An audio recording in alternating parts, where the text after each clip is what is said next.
Good evening, everybody. It is so great to see so many more people here tonight than we've had this past year. So this is terrific. Thank you all for coming. Um, see, this May meeting is normally would be our last of the year, but you know we had to cancel November, December, and January, and Sam's presentation was supposed to be in November, and tonight's session was to cover the last presidential election. Thank God for COVID. So, but anyway, with the rearrangements, we will have one more session in July, not June. Barbara Walters will be giving her presentation on pre-colonial Africa. She and her husband.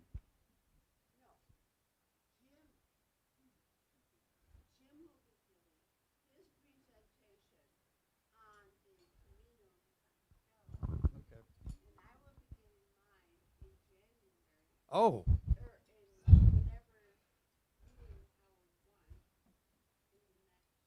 Okay. Well, you've heard what's happening, so nothing else. You know. All right. And I hope anyway that everybody can be here for that talk. It should be very interesting.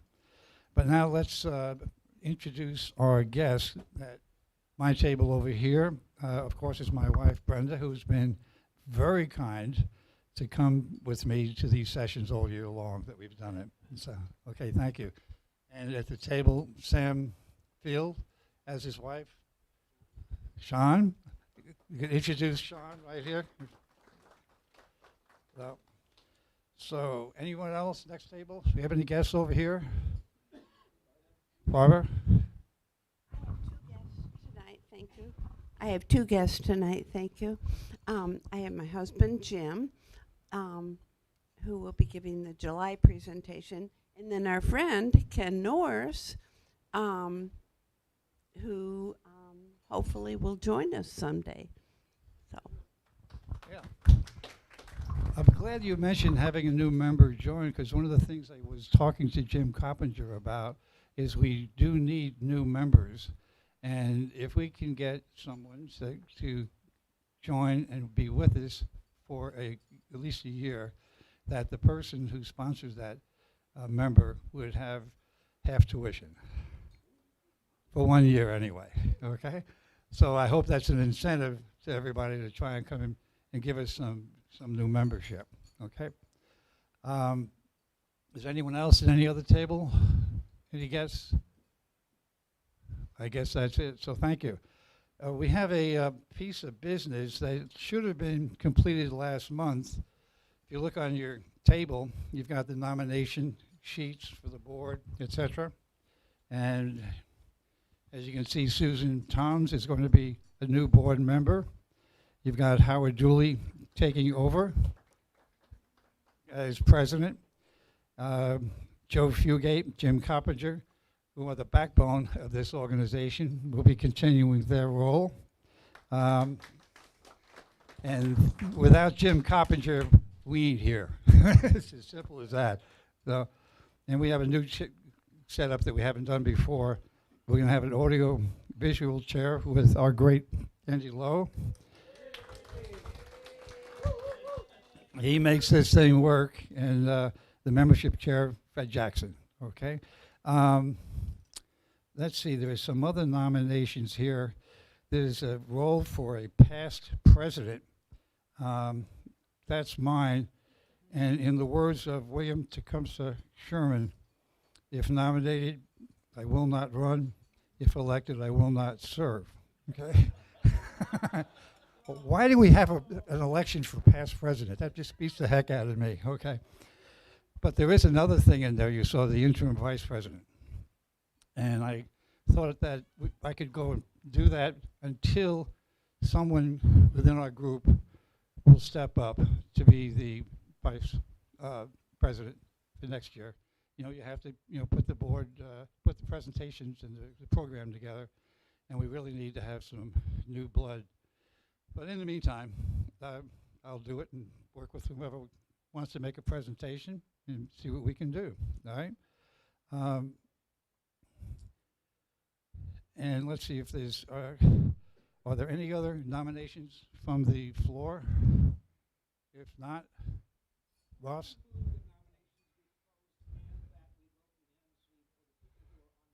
Accepted. Okay, unanimous support? Okay, we are done with that. All right. See, that was easy. All right. Just because I told you to do it. All right, our speaker tonight is Sam Field, who I've known for a number of years, he and his wife. We go to the same church. Shouldn't be held against him. But he also swims in the next, two of them swim in the next lane Monday, Wednesday, and Friday at the YMCA. And I kind of float back and forth in the next lane. They can do 44 laps in the time it takes me to do 20. But you know what? We get it done. So, in any case, Sam's presentation, as you know, was on solar energy in Michigan. I think it's going to be a terrific presentation.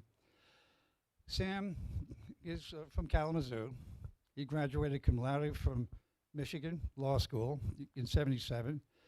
He went to New York City for a few years to practice, and then he was admitted in Michigan and initially practiced with his father, Eugene Field. So since 1983, he's been engaged in solar practice in civil litigation.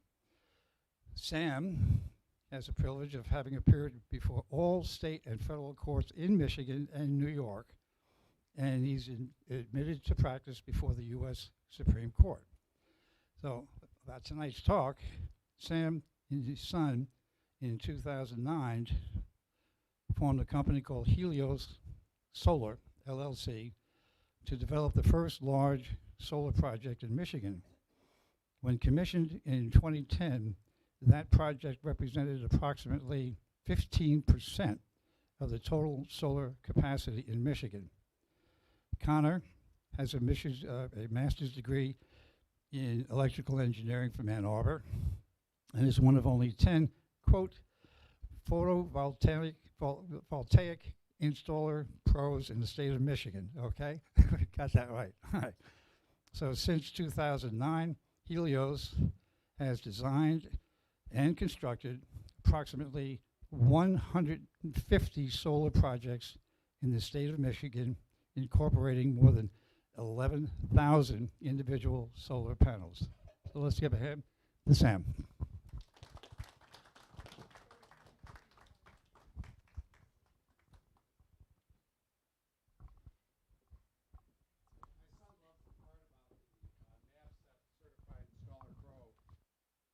Because he reminds me that there are 25,000 lawyers in Michigan and only 10 of his certification. So what I want to talk to you about tonight is the volume good? You're okay, okay. So what I thought I'd talk to you about tonight when they turn on the projector here is give you an update on the economics of solar energy in Michigan. And the update part is the important part because the change is immense. We started in 2009 and building that first big project. It's by the Eaton plant out in Galesburg. And at that time, the going rate to buy solar was about $10 to $12 per watt, which per watt. So per watt. So a typical solar panel at that time was, say, 200 watts, and so that kind of gives you the idea of what it costs. We currently buy solar panels now, 12 years later, for about 15% of what we paid 12 years ago. And the going rate for big solar right now is more like 2 to 250 in that range as opposed to 10 to 12. And that change is, I'm proud of that change, and it shows, you know, people argue back and forth about the significance of government incentive and so on. And the value of the government incentives that existed before and are winding down now are that they jump-started an industry and created what is now currently the cheapest form of electricity that's available. Right now, solar beats, for about the last 3 years, solar beats everything. And that's why the big utilities, DTE and consumers, they're building solar plants now, not because they care anything about the environment or they care about those issues. It's because it's the cheapest form of energy. So this first slide is just sort of asked these rhetorical questions. You know, would you be interested in buying a device that would power your life all by itself? How much did it cost, and what would you need in order to make that seem like a good investment? So there are many motivations for solar energy to start the project. Of course, energy independence was way more relevant 10 years ago than it is now. I mean, obviously, fracking has made the United States energy independent for the first time in a great deal of years. I mean, our whole lives up until about 10 years ago, the U.S. was dependent on Middle Eastern oil, not anymore. There is the geopolitical issues that formerly existed. And of course, the big one are the environmental concerns that are created by burning fossil fuels. But I'm going to focus on none of those things. I'm going to focus on the finances, because that's been our focus from the beginning. It's nice to talk to people about all the non-economic reasons that they should convert to renewable energy, but what's really going to make the world change is the economic issue. Now, this slide is just intended to give you an idea of how solar works, and you may know or may not know, and if you already know, I'm sorry for taking up your time, but many people don't know what happens. So if you have a solar project, the solar panels produce direct current. The direct current, which is like a battery, like in your car runs on direct current. Your house runs on alternating current. And the device that converts the direct current to the kind of current that's in your house, alternating current, is the inverter that you see on that device.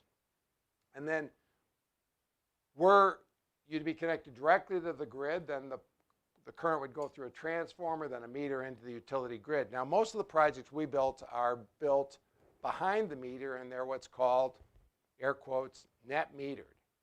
And what a net metered system means is, if you put solar panels on the roof of your building, residence, commercial, at night, you turn the electricity on the building, you get it from consumers' energy. During the day, the sun's out and your system is producing 50 units of energy and you're consuming 100, then you get 50 from the utility and you get 50 from your solar project. If at any given moment your system is producing 100 units of energy and you're only consuming 50, then you export the 50. Consumers distribute it to your neighbors, and the meter measures inflow and outflow. So that's how solar is interconnected now, just as sort of a general idea. Now here's an example of a project we built. You may recognize this, not from this angle, of course, but that's the rooftop of the Sherman Lake YMCA. And I love this. I love showing this picture because I was involved in about a 12-year litigation involving that roof before we put solar on it. But anyway, this solar produces probably about, I think about 40% of the power to run the Sherman Lake YMCA. So let's talk about the value components of a solar project. First thing is you have the value of the electricity. In the industry, the term of art is the avoided cost. So when you hear a solar person or renewable energy person say avoided cost, what they mean is you're not paying the utility for the power that you're producing with your solar. The second value component are the federal tax credits. The federal tax credits were 30% for many years. In other words, if you spent $10,000 on a solar project, you would get a $3,000 federal income tax credit. It was a refundable credit 15 years ago. Now it's not a non-refundable credit, but at the end of the year, if you owe $10,000 of federal income taxes and you have a $3,000 credit, then you pay $7,000. So it's cash on cash. It's not income that you pay tax on. It's a credit. There's also, for commercial projects, there is accelerated depreciation available and depreciation to write off the value of the system. The cost components of a solar project are the panels, the inverters, and the racking, wiring, and switch gear, et cetera. There's the cost to interconnect with the utility. There's the site costs. There's property taxes that has to be paid under certain circumstances for solar. And of course, you're going to insure and you're going to have a certain amount of maintenance. These systems are very low maintenance, I would just so you know. That's a very low number. There, in a typical solar project, I mean, across the park is my office building. There's solar on the roof. There's no moving parts at all in the system. It just sits there and produces electricity when the sun shines. So when you put values on those, the current values are, currently you're paying, I looked at my bill today, my electric bill for my office. I'm paying 13.9 cents per kilowatt hour for electricity. So every kilowatt hour I produce on the roof of my building, I'm not paying the utility that. I got a 30% federal investment tax credit when I built that project. If you did it today, it's 26%. The third economic component that you get on a business is you get to fully depreciate this. You get to depreciate, currently it's 87% of the cost. The system's $10,000. For those of you who are in accounting or in businesses, you take an $8,700 basis, you get to depreciate that. And under the current rules, you can do it by accelerated depreciation or the first year under the 179 deduction. And those offset your income. Maximum federal income tax rate currently is 37%. The state income tax is 4.25%. So these are all these value components. Right now, as I indicated earlier on, we pay $10 to $12 a watt to install solar in 2008, 2009. Currently, large-scale solar, about $275 a watt, sometimes lower depending on the size of the project and various issues. The interconnection costs currently under the rules that are required by the Michigan Public Service Commission, you get to backfeed it through your own system. The interconnection costs are very little. The application fee is $50 with the utility. If you put the solar on your roof, there's no site cost, there's no rental cost. You just have the cost to build the racks and put it on there. The property tax treatment. Residential, there's no property tax addition for residential. When you sell the property, they base the valuation of the house on what you sell it for, so the solar would be baked into that, but the person who installs it pays no income, no property tax for the solar. And in commercial installations, you pay on the industrial property tax rate, which is about a quarter of, I tried this lawsuit where we fought this out, it's about a quarter of what it would be if it was real property. So those are your cost components of a solar project. We have found, just for whatever it's worth, that the most cost-effective solar projects we've ever built, I'll show you a picture of it, that right there is the most cost-effective kind of project you can build, because you're basically leveraging your project off of the structure that you're building it on. Those solar panels are attached to a little aluminum clip that attaches to the ribs on that standing seam building, and the wires run underneath. It's a very, very efficient way to build solar. That's a very simple and effective way to do it.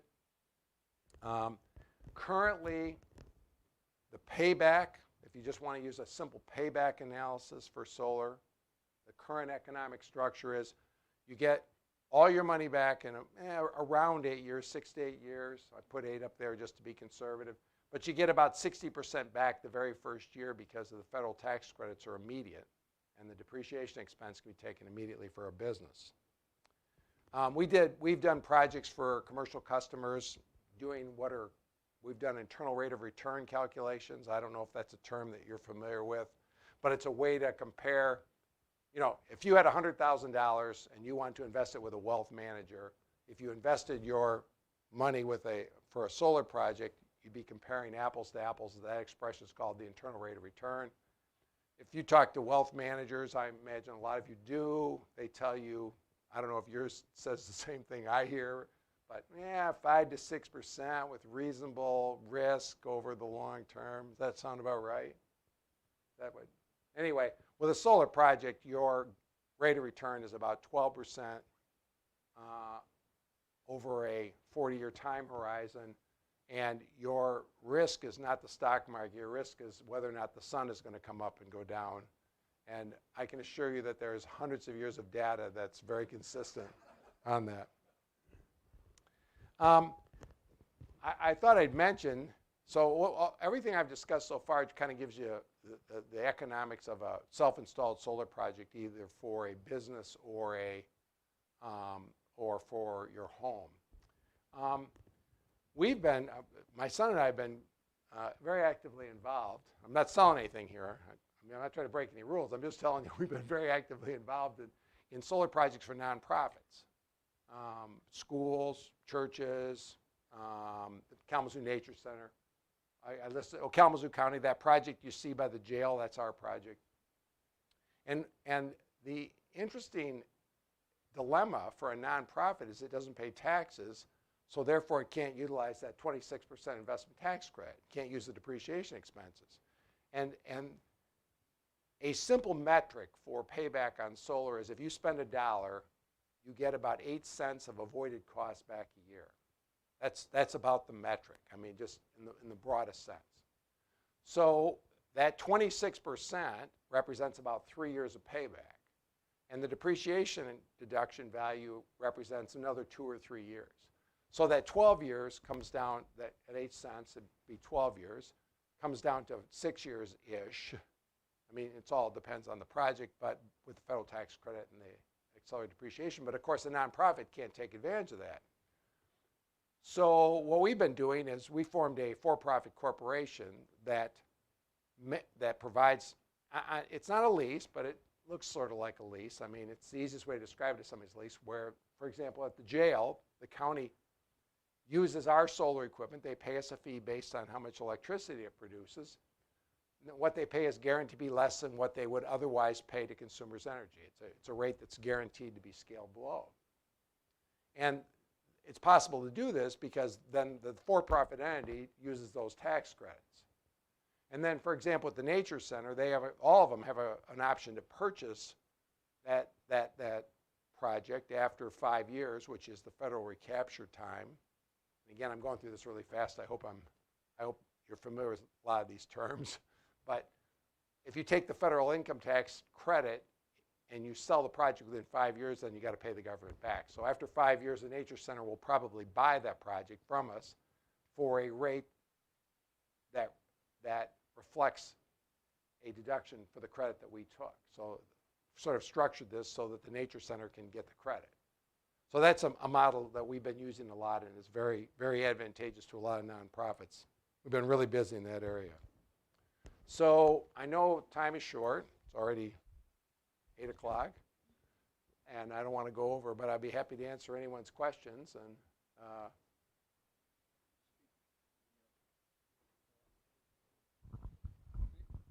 I mean, I could obviously talk for hours here, but I know you've got a time limit. So the warranted, the way the industry describes it, there's a power warranty for the panel for 25 years.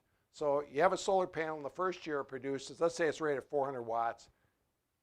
Over 25 years, it will be at 93% of that after 25 years. So the question you're asking is, how long is the panel going to last? And I'm going to answer it by telling you a story. Sean and I and my son did a workshop at the University of Michigan at the biological station, and somebody asked, what's the life of the panel? And my son said 25 years. And after the show, this man came up to us. This is at the University of Michigan, biological station. He's in a flannel shirt and he's got a beard, and he looks at my kid and he goes, "Hey, that 25 years, that's a bunch of bullshit." Pardon me. And we're like, "Oh my God," And he goes, "I got an instrument package in the Galapagos, put it in 1960, working just fine." So anyway, there are no moving parts. And as long as the waterproof coating on the panel is not perforated, they last that long. Is there any maintenance required? Well, very, very little. There is, it's like your internet router. I heard an internet router story tonight. Every now and then, something needs to be shut off and restarted. Every now and then, something needs to be replaced. But we find very little. I mean, we've had customers who we've turned their system on and we monitor it every month and we never hear anything. It just runs and runs and runs. There is some. I mean, I think the number we use is 1%. Yep. Would you make any money at all if you didn't have the tax credits? Yes. The question was, I believe, let me rephrase the question. Is solar competitive with other forms of energy without the tax credit? And I would tell you, I think it is right now. Obviously, we're going to continue to take the credit. The goal is, my personal goal is to see solar compete with all the other forms of energy just on a level playing field. I'd love to just compete where we all pay the same income tax, we all pay the same sales tax, we all get the same incentives. Whatever that is, solar's going to win. I would just tell you, I was involved in the tax litigation in Michigan. Because we had the first system, we got hit with the first tax. And so I was involved in this multi-year litigation, and it was a good thing I was a lawyer, I guess, because it was expensive, and But anyway, at that time, I was testifying before a state hearing. We were paying in tax, property tax, 60 times what Consumers Energy was paying for its equipment at the Palisades nuclear power plant. We were being charged more money in tax than what the electricity cost to buy from consumers, because we were paying 60 times as much. Now, so I just would like to see a level playing field, and I'd be happy to compete without any incentives. Sam, over here quick. On a bright sunny day, without, at noon or whatever, the optimum conditions with the sun, with these solar panels, how much of that energy, or how efficient is it to convert it from sunlight to usable electricity? Now, the person you want to ask that question to is my son, but he's not here, so you're going to have to listen to his ignorant father. All right. Because he can explain to you, he and Mike would have a great time talking quantum mechanics here. The solar panels that we were buying 12 years ago were 15% efficient. They're currently about 23% efficient. In other words, 23% of the energy striking the panel, full sunlight, perpendicular to the panel, clear sky. Right now, it's about 22%. With silicon technology, which is what's currently the most cost-effective, there's a thermodynamic cap of about 30%. Because when the power gets to that, I guess the temperature of the panel, my son can explain this to you better, but because that's his thing, but the temperature goes up in the panel, which reduces the flow of electrons, and it peaks at about 30% with current technology. Yeah, I have a handheld calculator it's solar powered, that I've had for years, and it's in my desk drawer. So it's in the dark all the time, but I'm always amazed if I pull that out, just that ambient light in the room is enough to power that for calculation. So you should do an ad for us. To do it? You should do an ad for us. People, I'm just going to leverage off that. A common question we get is, oh, Michigan's cloudy. This has got to be the worst place in the world for solar. Why are you doing solar here? Here's what the actual fact is. We get 85% of the energy here in Michigan with solar panels as you would get in New Mexico, California, Texas, and which shocks people because we think of this as cloudy. But there's another factor which we were just talking about, the temperature issue. As the temperature of the panel goes up, the production goes down, and because it's cooler here, we actually get some of our loss to shade back. So it's 85%. Go ahead, Mike. So excuse me. So what you mentioned here, there is no battery then, right? You just feed into grid. Correct. The Okay, grid is so- the battery. So before there was a discussion about putting in a battery, saving it, and then give it back to the house. But now that's not the issue, Right. right? Now my other question is, That's going to happen in the future, but it's not happening now because if you add a battery to the system, it doubles the cost. Right. And right now, under the law, the utility has to act as the battery without charging you. so the other question I have, do you know what are these the elements that are used to make these panels? Are these rare earth elements? For the current technology. Right. No. No, it's not. No. So there is no limit on how much is available on the planet to make these panels? Not for these. So the panels you're seeing here are silicon technology panels. So the way they're made is, I mean, if this makes any sense to people, I can answer this question. I hope I'm. So they make boules of silicon crystals that are doped with either boron or phosphorus. One's positive, one's negative, and they're sliced into layers. It's just silicon. Silicon is sand. It's glass. I mean, that's all it is. And they dope it with boron and phosphorus, which are readily available, which means they added. And so they 2 layers, and then there's a conductive surface that connects them, and so it's copper and those 2 elements, and with an aluminum frame. So this isn't cadmium telluride. It's not any rare earth elements. Very simple stuff. Yes. I have a question, but I want to proceed it with a comment. For those of you that don't know Sam well, before he was an expert in solar technology, and even now, he is a incredibly talented trial lawyer. But he had an unfair advantage in becoming that, and it was genetic. Because his father, Gene Field, was one of the best trial lawyers that anybody anywhere has ever seen, and Sam got to benefit by growing up at the foot of the master in that regard. My question, Sam, is this. We read often of solar power companies going bankrupt. Just an article in the Free Press the other day that the 2 companies chosen to do the governor's mansion by Governor Granholm, both of them have gone bankrupt. How is your company successful when so many others are not? So I don't know about the bankrupt cases. So I can just say when we started, my son and I sat down and we set our 3 rules. Rule number 1 was no one ever gets hurt. Number 2, we follow all the laws and do everything ethically. And rule 3 was we don't lose money. How's that going for you? We've done pretty well. We've done pretty well. We did build a solar project on Arcadia Brewery, and that one was a threat, but it worked out okay. I would tell you that what Connor and I have tried to do is, our strategy has been to combine in our group the talents necessary to not have to subcontract our work. He's an electrical engineer. I'm a lawyer. I take care of the finance, the banking, that stuff. He does all the engineering work. Maybe that's what it is. But he's done well. He's got a very nice house out in Gull Lake, and he's prospering. I have a technical question.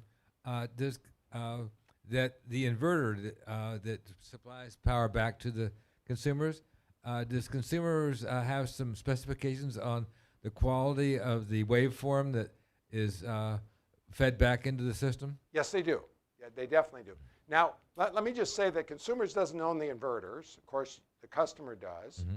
But there are interconnection requirements that are set forth. There's a set of technical specs that all the inverters that we would sell comply with. But let me tell you how they work, and it makes it kind of simple. What the inverter does, the modern ones, 15 years ago there were copper coils. Now they're all solid-state electronic devices. And what they do is they observe the waveform that the utilities generate, and they echo it. And that's why it matches it exactly. Now, if you buy, when people bought inverters for their trailers 30 years ago, they used what was called a square form wave. It was a very crude thing. But the new ones actually observe what the utility waveform is 1,000 times a second, and then they just echo it. And the double benefit of that is when the utility grid goes down, the inverter has nothing to copy, and so it shuts off too, which is very important to protect alignment, because you don't want your solar system working when the utility man is there trying to fix the line and electrocute him. So that's called an anti-islanding requirement. But that's how it works. It just echoes what the grid's doing. Getting the signal from consumers, and the response from the system is so small that it doesn't really affect the It's negligible. It's 1,000 times a second. And by the way, inverter technology has just been incredibly, one of the greatest economic investments I've ever made is one of the companies we use is a company called Enphase. I don't know if any of you have heard of this company, but they make microinverters. So instead of making an inverter for 50 panels, it's just one inverter, one panel. This company, my son bought it at the bottom at 85 cents a share, went 200 last year. So I mean, because the growth has just been explosive in this sector. It's just amazing.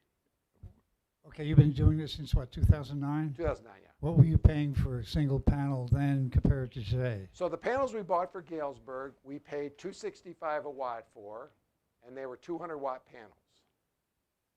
So we had to have 756 of them for that project. We just yesterday finished a project bigger. The panels were 400-watt panels, and we paid 41 cents a watt for the panels. Tremendous difference. Well, we don't have a single supplier.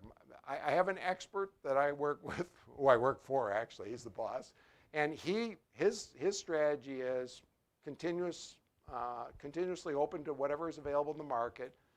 Solar panels are very commodity based now. They're like chips. I mean, you don't buy a radio and go, oh, are these Intel chips or are these whatever kind of chips? It's very commoditized. Do you have a question? Yeah, they're very. It changes. I mean, I would say in the last year we've used 10 different panels. Decision based on the best price and the best quality that day. Are any of them made domestically? Yes, and the manufacturer is very jumbled. I mean, the project we just finished yesterday, I think there were 450 panels. Same manufacturer. Half of them were assembled in the U.S., half were assembled, I think, in Vietnam. So it's a very world market now. Yes, sir. I have a friend in Slovenia who just bought a car, a Japanese-made car with solar panels. Really? And because if you look down from on top, you can see the panels. Now, he only gets for one plug-in, he has to plug it in, 50 miles. So he goes to Ljubljana and then he comes back to where he is. But does this technology lend itself to other facets? Space travel, for example. Well, of course, space travel. I mean, the International Space Station is powered by solar panels. All right. As well as automobiles and everything else? Well, yes and no. We do not have the technology today to build a solar panel that produces enough power from a space the size of the roof of a car to power the car. But Sean and I drive Teslas. Our cars are solar powered. Our solar projects produce the electricity that run our car. I remember seeing at Western, they had the solar panel cars that they were doing. Yeah, but you don't want to, it's true. You don't want to drive those. Right. Right. Are you going to ride around like this in a car and go 25 miles an hour? I think actually Toyota was talking about when they did solar panels on the roof, it was just for heating and cooling. So Right. that was all the power that they could get out of there was just to run a little bit of the AC to try and keep your temperature down while the car was sitting there idle. So yeah, there are solar panels on the roof, but it's minuscule amounts of power. See, now this is an example where batteries, I mean, obviously Elon Musk has solved that problem. And when you look at a worldwide solution, our solar panels, is solar a feasible, I should have told you this earlier, is solar a feasible way to power the world? Well, everybody agrees that the entire United States, every bit of power we use could be produced by a solar array 100 miles on a side. Okay? 10,000 square miles would be enough solar to everything. Cars, heat, everything you can imagine. So if you break that out and think about it, spraying it through the country, there are 50 states, so that would be 200 square miles per state. We have 80 counties in Michigan, roughly, so 3 square miles per county. So if you had 3 square miles in Kalamazoo County of solar, 3 sections, solar, that'd be all the power we need. Now, if you carry that calculation through, you have 30% of the land devoted to ethanol corn, not food corn, ethanol corn for cars, was solar, that's all the power you'd need. And so you'd actually free up farmland if you converted that to solar. Very unhappy farmers. What's that? Very unhappy. 83? I'll try to get the math better next time. Any other questions? Oh, over here. I'm speaking from ignorance, but okay, so in a few months I'm going to give a presentation that involves Africa. So how internationally transportable is the solar power? In other words, if Africa, which has abundant sunshine, has solar power, can they transport that internationally? I don't think economically you'd do that. I'm just going to answer the question economically, and I need to tell you something I haven't told you thus far. 30% of electricity generated in the United States is burned up in transmission. So that's why that 85% figure, we talked about solar in Michigan versus solar in New Mexico, that's why you don't put the solar panels in New Mexico. Because if you produced 100 units of energy in New Mexico, you'd only have 70 by the time you got it here, and you would have to pay the cost of that, incredible cost of that transmission system. The most efficient place to put solar is on the roof, exactly. As close as you can to where you're going to use it is the most efficient place to put it because power is lost in transmission. At my office building, I lose maybe 1 or 2% of the power produced on the roof running the computers and lights in the building. But if you put it in Africa, you'd lose 80% of the power transmitting it. Actually, in Africa, they have a lot of solar battery stuff. So we were in Tanzania a couple of years ago, and they don't have transmission lines, so anywhere that has electricity, it's solar. I remember Musk was talking about his solar shingles. Is that technology, or is that kind of just a pipe dream of his? I'm going to get in trouble here by saying this. We drive Tesla cars, love them, but his solar stuff is vaporware. I mean,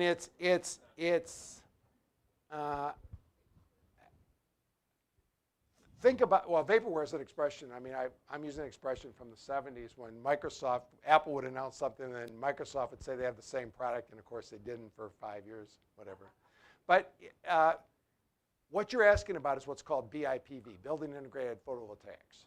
And people have talked about this for years. In fact, one of the biggest companies ever in that space was a Michigan company called, what was it called? They were in Auburn Hills.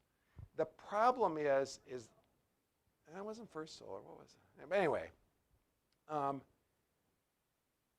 in the process of combining the technologies, it just isn't there yet. I mean, roofs aren't all the same shape, and solar panels have to be made to the same shape. And so, how do you integrate? How do you integrate something that has to be a quantum, an integer event into a roof? It just doesn't really work very well. I mean, to my eye, an array like this makes way more aesthetic sense. You get a real nice shape. Actually, these are older panels. The new ones, you can get black on black. I think they look really great. Most of our customers look at them and go, geez, that looks better than the roof did. But BIPV just really, I don't know if that's going to happen. So, and the other thing that Tesla has is a power wall you all read about. That would be my son has one of those, so we speak from experience. That would be the last one I'd buy of the battery technologies. Just a comment about in Africa. Spent a few weeks in a remote part of Uganda. The solar panels were of incalculable value in the hospitals. For certain hours during the day, there would be generators. That's how we kind of updated our batteries. But then at night, the great value is that solar panels would charge these heavy-duty diesel batteries. And God only knows there are a lot of diesel batteries in Africa. And then they would, that would power then these low wattage light systems. And these wonderful people, some of them religious and others who worked in the hospitals there, just commented how valuable it was to have a source of light and not to be stumbling over people in the hallways when the generator was off. And the value of them is also illustrated by the fact that some of the gangs, some of the places where there was very little law and order, that they were a very attractive item to steal. First were any communications equipment, and then after that were, of course, the solar panels, so they could use whatever they want in their camps. So the generator would run for a very limited amount of time, and then for other purposes they would just rely on the batteries. Did you have a question? One more. Do you have any installations where the angle of the panel tracks the sun? I'm going to begin my answer by saying, unfortunately, yes, I do. So we actually built, we built the largest dual-axis tracking system in Michigan. It's in, if you're in South Haven and you go to where Sherman's is, it's behind Sherman's. And it's actually, we did the calculation once, it's 7 times bigger than the ones that the University of Michigan have. And they are the worst. They are the worst maintenance problem. I mean, so let me just give you the math on why you'd never want to do that. I mean, there's a mathematical reason why. So today, if you have a dual-axis tracker, a system that moves and follows the sun, you'll get 40% more electricity from the same solar panel. Okay? The solar panel, let's say the solar panel we're buying, I told you, 41 cents a watt. The tracker that we installed out there cost $1.20 a watt, and the installation cost on the tracker was $1 a watt, and it breaks all the time because it moves. So it's a much better solution to add 40% more panels that don't move and eliminate maintenance and breakage problems. A much better solution.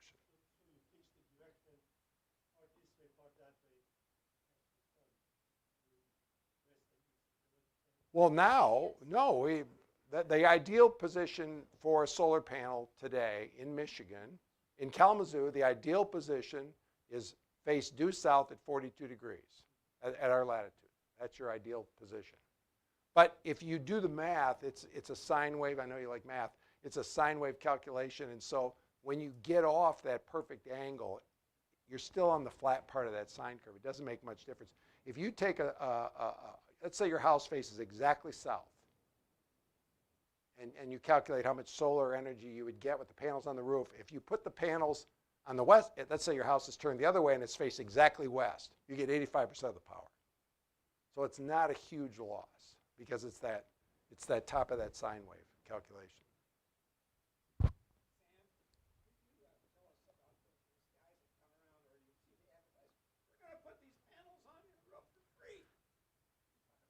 Don't you remember Ronald Reagan's 11th Amendment? 11th Amendment? Not supposed to badmouth your competition. I only would suggest that before you make that decision, you investigate and talk to other people that you know. That's all I'm going to say. Stay away from that.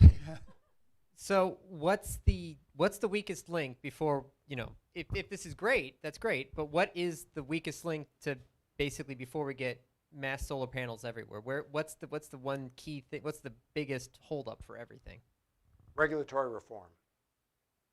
Because the obstacle is the influence of the utilities, which are, I'm a capitalist. I want to make money. I want other people to make money. I like the system of capitalism. But our problem is that utilities, DT and Consumers Energy, are regulated monopolies. They would not be, we lawyers know, they would not be allowed to exist but for the governmental supervision because they're a monopoly.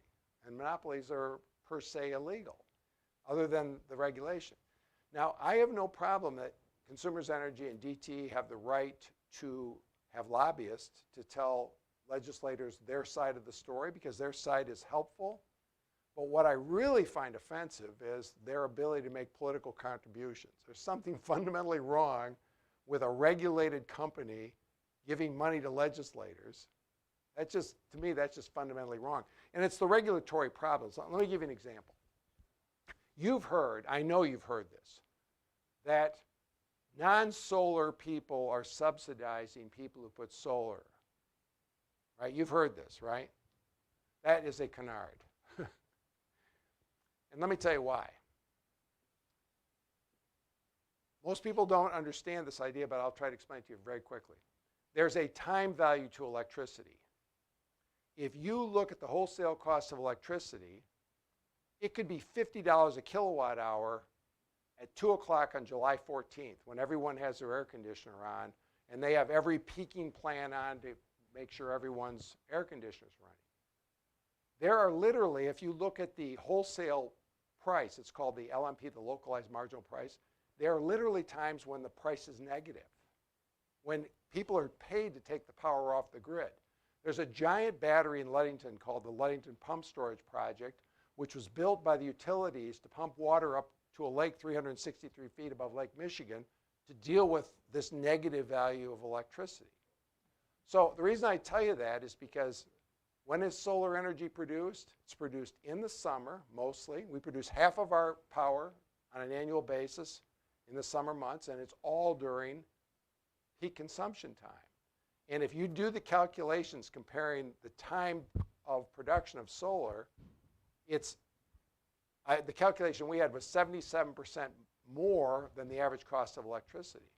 So when I export electricity to the utility, they're always getting it, or on average they're getting it at a high value point. But they just pretend like I'm delivering it in the middle of the night when they don't want it. They want it when they get it, but they won't. So that's just, so to answer the question, regulatory reform is the issue. We all need to be able, if you want to put solar on the grid, you want to put solar on your house, you should be able to do it. I mean, it's just that simple in my mind. It's more efficient engineering-wise. It's the most efficient way to produce electricity, is for you to produce it right where you're using it. And you should be able to do that, I think. Any more? We're done? We got all the questions. Thank you very much, Sam. We really appreciate it. Thanks for listening. Okay, all set? Yep. Thank you. And, okay, I hope we can see you all here in July for the last presentation of our season, okay? No, we're not having one in June. Yeah, okay, well, we're going to be here then. And remember what I said about new membership. If you can get a new Nice to see you, member, Barry. you can get a discount, Yeah, okay? you vaccinated? We're back. Thank you. The first And good night. two. All right, Cal.